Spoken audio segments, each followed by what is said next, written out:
പാലക്കാട് മലമ്പുഴയിൽ ജനവാസ മേഖലയിൽ പുലി ഇറങ്ങി പശുവിനെ ആക്രമിച്ചു. കൊല്ലംകുന്ന് സ്വദേശി മണികണ്ഠന്റെ പശുവിനെയാണ് പുലി ആക്രമിച്ചത്. ശ്രീജിത്ത് ശ്രീകുമാർ വീണ്ടും ചേരുന്നു പാലക്കാട് നിന്ന്. ശ്രീജിത്ത്, ഈ പുലി ശല്യം കുറച്ച് കടുത്തു വരികയാണല്ലോ. ഈ മലമ്പുഴ മേഖലയിൽ പുലിയുണ്ട് എന്ന് നേരത്തെ തന്നെ സ്ഥിരീകരിച്ചാണ്. അവിടെ ഒരു വീട്ടിൽ നിന്ന് വീടിനകത്തേക്ക് കയറി ഒരു നായയെ പിടിച്ചു കൊണ്ടുപോകുന്നൊരു സാഹചര്യം വരെ ഉണ്ടായിരുന്നു.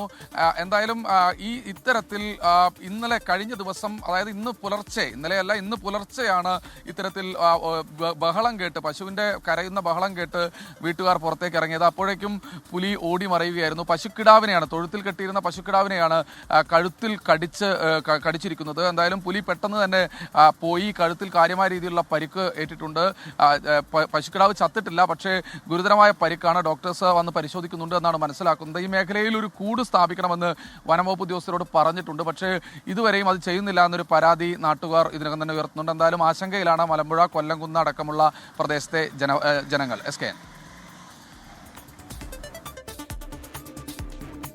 എന്തായാലും പുലിയും കടുവയും കാട്ടാനയുമായിട്ട് ജനജീവിതം ചോദ്യം ചെയ്യപ്പെടുകയാണ്.